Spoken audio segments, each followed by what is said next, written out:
If you do not have an affiliated program with that summit for the sales of the VIP sales, chances are that that person will not want to send so many emails to their list or go above and beyond, because what's in it for them?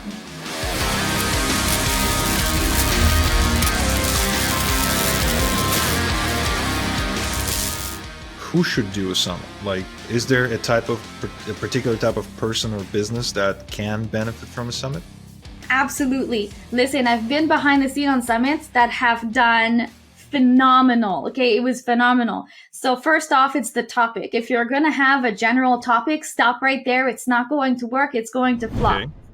There's no question about it. Things that can do well, right, within the industry are things like, hey, a summit on ADHD. It is specific. Now, that ADHD could be for business, for moms, for children, but I'm not going to do a business summit. I'm going to do a business summit for ADHD. It is specific. Those types of summit will do better. Now, summits that work really well is for an established business with established relationship.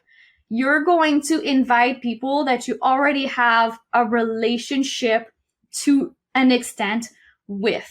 Okay, so maybe you've been part of their summit, you promoted really well, they're going to do the same thing for you. But most importantly, what's in it for them? If you do not have an affiliated program with that summit for the sales of the VIP sales, chances are that that person will not want to send so many emails to their list or go above and beyond, because what's in it for them? No, you're right. You're right. In all the summits that I've participated in, there was, I think there was one that resulted in like several $100s in commissions. But even then, I'm a bit spoiled and I kind of expect more. Like, I'm used to promoting high ticket stuff, and it's part of what we teach in the Lisbonian lifestyle. And you can make $500 from a single sale, but if you run a good campaign, you can walk away with 50 of them. So to do a whole week worth of mailing to a summit only to end up with maybe a couple $100s in commissions, as an affiliate marketer, as somebody with a list and an audience and an asset, that I know that if I mail X this week and it doesn't work, I wasted a week because I could have mailed Y and I would have made a lot more money, and it feels like a wasted opportunity. You're absolutely right. I'll be looking at the summit, and I'll be asking that one of the first questions would be, how am I making money? Right? It's not just about, oh, I'm going to get some free publicity that you can't really quantify in any way. But rather it's like, okay, well, if we're going to do this right, I want to make sure that I get compensated. And I think Exactly. I think many, if not most, summit creators really don't consider that at all. I think for some reason they believe that the value they provide is purely the platform, the supposed platform they've created. Exactly. Listen, created a summit takes a long time, but it is a little bit entitled to think, okay, so I'm creating this, I'm putting all the time and effort in to create this, so they have to send it out. And the reality is that it's no longer the case. And there's a lot of people who are throwing like new summits. So it's sometimes, and I'm sorry if I'm going to say this, but how organized is it going to be? Is it going to be last minute? Listen, I am organized. If you come to me the day of, here's your promotion and go send it out, chances are I'm already at the beach and I'm done my week and I'm not going to do it until next week. And if that missed the mark, then I'm sorry, but I'm not going to go, spend my nights and evenings, schedule promotion because you were late. And I say this from somebody who has been behind the scene on hundreds and hundreds of summits. I believe that if you're really going to throw a summit, it has to be a bigger relationship. Maybe there's an affiliate program with the launch that they have to offer as well. So an affiliate with a VIP and then an affiliate with their launch. That is a better relationship. And that is a hard relationship to create when you're just starting. Yeah, absolutely. And I really think the whole "what's in it for me" situation kind of flies over the head for many people. I think it's true, like for almost every area of your life. Whenever you're in a transactional relationship, you really have to play from that perspective. What's in it for the other party? Can I provide so much value that, by the time I make an ask, I don't even have to ask because they will gladly offer it to me because they feel I got their best interest in mind. And this is absolutely correct. But most summit owners are, I mean, they just come in and they don't even bother.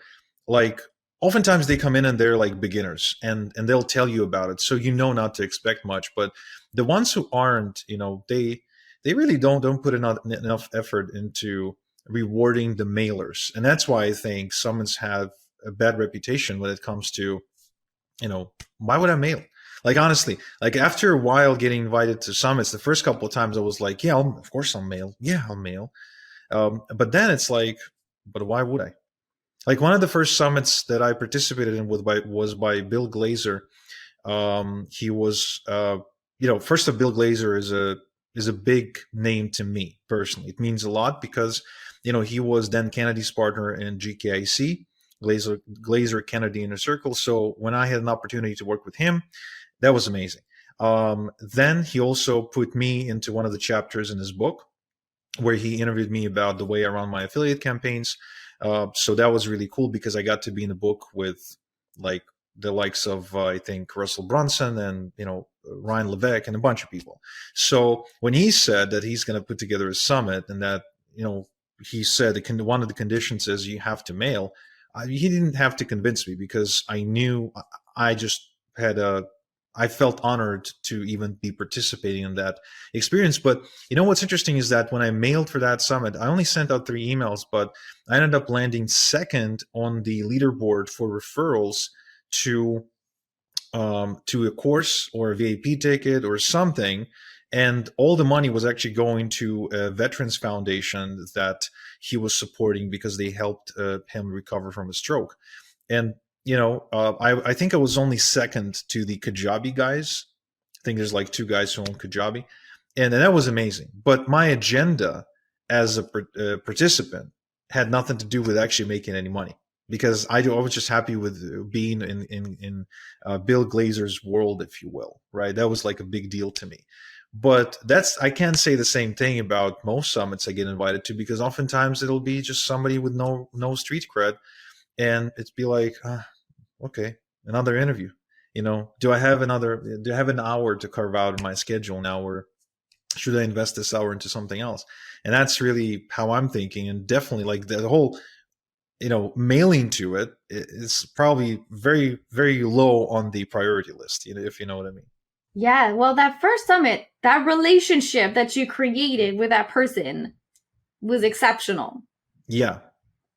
Right? Like it was a bigger relationship than just you showing up and talking about your expertise and all of that. I also, want to point out the fact that the percentage of people watching the interview is so low that it's almost embarrassing. And you have to ask yourself, did I just spend an hour of my time and send 3 emails to, let's say for me, it's 14,000 people just for 6 people to watch my interview?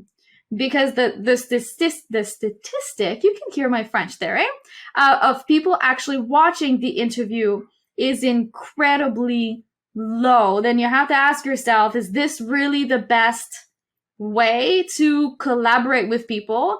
Because is it the best thing for you? Is it the best thing for me? And is it the best thing for everybody watching and registering? It just becomes to start feeling like it's just a selfish thing that we put together that takes hundreds of hours just to grow our list. And I think that there's just so many other ways that we can collaborate better. So how do we do that? Like, where should we put our attention? Let's say somebody is thinking of starting a business and they've been told they should do a summit. Now they heard this message. They're like, okay, I'm not going to do a summit. Well, the hell do I do? Okay, that's an amazing question. First off, you start with your business foundation. You know that. Everybody knows that. It's the lead generation funnel that gets you from your offer, whether that's a low offer, high ticket, I don't care. Okay, but you need the business foundation. And then yes, you collaborate, because collaborating is absolutely beautiful, but it doesn't need to take 100 hours. So right here, you invited me to be on your show. We're talking. That's exciting. I have a podcast. So collaborating on evergreen content. That's the content that's not going to die after, TikTok changes algorithm or anything else like that. So we're talking YouTube, podcast, and blog. That's the content that is unique to you and that's not going to die right away. This is the place where you want to start collaborating. And you can collaborate into Facebook group. You can collaborate on so many other things.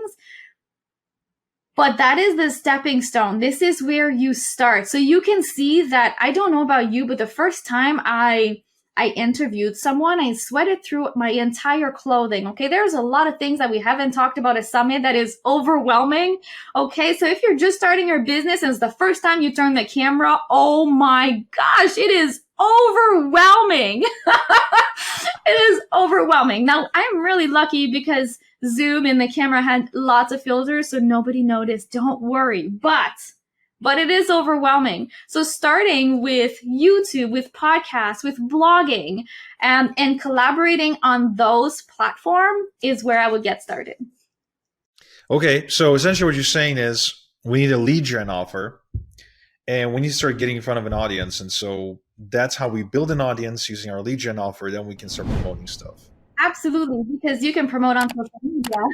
Yeah, well, again, that's the message on the show. Like the message is build a list, right? And of course, it can be different forms of audiences. Could be, I mean, I'm not a big fan, but you can build a Facebook group, you can build, whatever, but build some kind of an audience, build a list, and it'll, and then have an audience to communicate to. I think that's one of the most important things anyone can do online when they're starting a business. I mean, as much as it sends me to say, I mean, even people on OnlyFans, that's what they're doing. Right? They got an offer. Gosh. They got an offer. They put in front of a hungry crowd of people, and they got a media through which they reach those people and get paid. But that's the reality. Absolutely. Building a list should be your number one priority. Absolutely. Because every time you promote that freebie offer, that free offer is going to lead them through the lead generation process. So I know you predominantly as somebody who's an expert at putting together these summits, but we just spent a good 30 minutes bashing them. So, if somebody wanted to work with you or to find out more about you, for what purpose or reason should they reach out to you? Absolutely. So I own a platform called the VIP Hub, and that's an all-in-one marketing platform. I am an automation nerd, and list building obsessed. But listen, I'm lazy. Okay. I do not like to take this long process every single day to get through things. So I find all of the shortcuts through the power of automating your business. So my superpower is saving you hundreds of hours automating your business so you can be consistent. So you're not locked into your screen every single hour of every single day, feeling like you're a workaholic working on a hobby. We're not going to do that. So this is what I do. I automate all of your processes so that you can concentrate on doing what you do best. Whether you're a solopreneur like me, I like to work alone, surprisingly, or you are a business with a big team.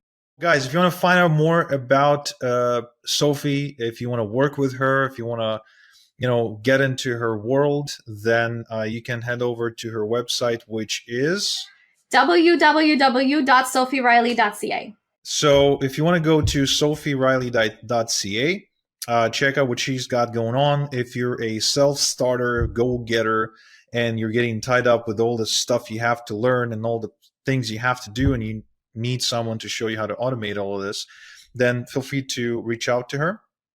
And until next time we chat, au revoir.